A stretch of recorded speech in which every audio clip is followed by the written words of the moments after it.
চিহ্নিত বলে যারা অযোগ্য তাদের পাশে দাঁড়িয়ে ডিভিশন বেঞ্চে প্রশ্নের মুখে পড়তে হলো এবার কমিশনকে। আগে সিঙ্গেল বেঞ্চে প্রশ্নের মুখে পড়তে হয়েছিল, আর এবার ডিভিশন বেঞ্চে, যেখানে মাননীয় বিচারপতি তিনি প্রশ্ন করছেন যে চিহ্নিত দাগীদের নিয়ে সওয়াল করার মতো জায়গায় কি কমিশন আছে? চিহ্নিত দাগীদের নিয়ে নিয়োগে অংশ নেওয়া বা না নেওয়া নিয়ে কমিশন কিভাবে প্রভাবিত হচ্ছে প্রশ্ন করেছেন বিচারপতি। সওয়াল জবাবে ঠিক কি কি আর উঠে আসলো, আরো তথ্য আপনাদের সামনে রাখবো। সৌভিক মজুমদার রয়েছেন আমাদের সঙ্গে এই মুহূর্তে। সৌভিক, দেখো, আইনজীবীরা বলছেন যে আজকে মাননীয় বিচারপতি সৌমেন সেন তিনি যে দুটি প্রশ্ন করেছেন, মূলত সেই দুটি প্রশ্ন অত্যন্ত প্রাসঙ্গিক প্রশ্ন। প্রথম প্রশ্ন তিনি কি করেছেন, তিনি প্রথম প্রশ্ন করেছেন যে এই যে চিহ্নিত যারা অযোগ্য বলে গণ্য করা হচ্ছে, এই চিহ্নিত অযোগ্যদের নিয়ে সওয়াল করার মতো জায়গায় আদৌ কি স্কুল সার্ভিস কমিশন আছে, বা এই চিহ্নিত অযোগ্যদের নিয়ে সওয়াল করার আদৌ কোনো আইনি অধিকার স্কুল সার্ভিস কমিশনের রয়েছে কিনা, সেই প্রশ্ন মাননীয় বিচারপতি সৌমেন সেন করেছেন। তুমি জানো যে ইতিমধ্যেই যারা আইনজীবীরা রয়েছেন সেই আইনজীবীদের প্রশ্ন ছিল যে সরকার যে স্কুল সার্ভিস কমিশনের পক্ষ থেকে কেন তারা চিহ্নিত অযোগ্যদের পক্ষে তারা দাঁড়াবেন, চিহ্নিত অযোগ্যদের পক্ষে তারা সওয়াল করবেন, এবং চিহ্নিত অযোগ্যরা তারা যেন এই নিয়োগ প্রক্রিয়ায় অংশ নিতে পারেন সেটা নিয়ে তারা প্রশ্ন করবেন।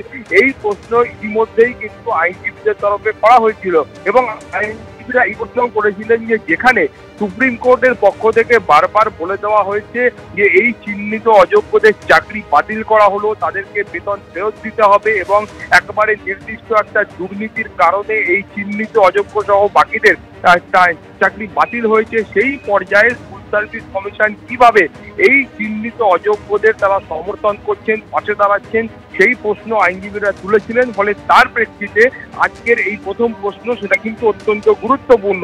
তার পাশাপাশি তুমি জানো যে এখানে মাননীয় বিচারপতি সৌমেন সেন তিনি আরো প্রশ্ন করেছেন এই যে চিহ্নিত অযোগ্যরা এরা কোনো নিয়োগ প্রক্রিয়ায় অংশগ্রহণ করতে পারলেন কি পারলেন না, তার দ্বারা স্কুল সার্ভিস কমিশন কিভাবে প্রভাবিত হবে।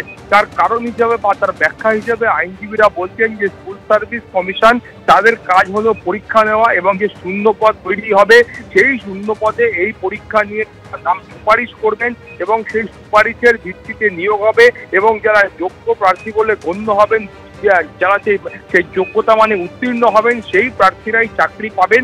এটাই নিয়ম। বলে অযোগ্য প্রার্থীরা তারা যেখানে সুপ্রিম কোর্টের কাছে নির্দিষ্টভাবে অযোগ্য বলে চিহ্নিত হয়েছেন, তাদের হয়ে কেন স্কুল সার্ভিস কমিশন সওয়াল করবে, বা স্কুল সার্ভিস কমিশন কিভাবে প্রভাবিত হবে, সেই প্রশ্নও কিন্তু আজকে মাননীয় বিচারপতি সৌমেন সেন তুলেছেন। ফলে তুমি জানো যে গতদিন যেমন আমরা দেখতে পেয়েছিলাম যে সিঙ্গেল বেঞ্চে সরকারের তরফ থেকে এবং স্কুল সার্ভিস কমিশনের তরফ থেকে তারা কার্যত এই চিহ্নিত অযোগ্যদের পাশে দাঁড়িয়েছিলেন। আজকেও সেই একইভাবে দেখা গেল রাজ্য সরকার এবং স্কুল সার্ভিস কমিশন তারা কিন্তু এই চিহ্নিত অযোগ্যদের হয়ে সওয়াল করলেন, এবং সরকারের তরফ থেকে যে সওয়াল আজকে কলকাতা হাইকোর্টে করা হয়েছে সেখানে কিন্তু বলা হয়েছে যে এই যে চিহ্নিত অযোগ্য এদের যদি এই নিয়োগ প্রক্রিয়ায় অংশগ্রহণ করতে না দেওয়া হয়, সেক্ষেত্রে এই চিহ্নিত অযোগ্য চাকরিহারাদের অপূরণীয় ক্ষতি হবে। এই সওয়ালও কিন্তু আজকে সরকারের তরফ থেকে করা হয়েছে।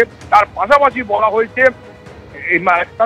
বলা হয়েছে যে এই চিহ্নিত অযোগ্যদের নিয়োগ প্রক্রিয়ায় অংশগ্রহণ করতে না দেওয়া হলে সেটা কিন্তু তাদের মৌলিক অধিকারে হস্তক্ষেপ করা হবে, তাদের যে মৌলিক অধিকার রয়েছে সেই মৌলিক অধিকার কেড়ে নেওয়া হবে, এমনটাই কিন্তু সরকারের তরফ থেকে বা রাজ্যের তরফ থেকে আজকে সওয়াল করা হয়। ফলে তুমি বুঝতেই পারছো যে বারবার, অর্থাৎ সিঙ্গেল বেঞ্চ এবং ডিভিশন বেঞ্চ, এই দুটো জায়গাতেই কিন্তু রাজ্য সরকার এবং তার পাশাপাশি স্কুল সার্ভিস কমিশন তারা এই চিহ্নিত অযোগ্যদের হয়েই সওয়াল করছেন, এবং তাদের বক্তব্য হচ্ছে যে সুপ্রিম কোর্টের তরফে নির্দিষ্টভাবে কোথাও কিছু বলে দেওয়া হয়নি যে এই চিহ্নিত অযোগ্যরা তারা নতুন 2025 সালের যে নিয়োগ প্রক্রিয়া হবে সেই নিয়োগ প্রক্রিয়ায় তারা অংশগ্রহণ করতে পারবেন না। সরকার এবং কমিশনের বক্তব্য হচ্ছে সুপ্রিম কোর্টের তরফ থেকে এদের একবার শাস্তি দেওয়া হয়েছে, এদের চাকরি বাতিল করা হয়েছে, এদের বেতন ফেরত নেওয়ার কথা বলা হয়েছে। ফলে তো সুপ্রিম কোর্টের তরফ থেকে যা কেড়ে নেওয়ার ছিল সেটা কেড়ে নেওয়া হয়েছে, এবং যা দেওয়ার ছিল সেটা দেওয়া হয়েছে।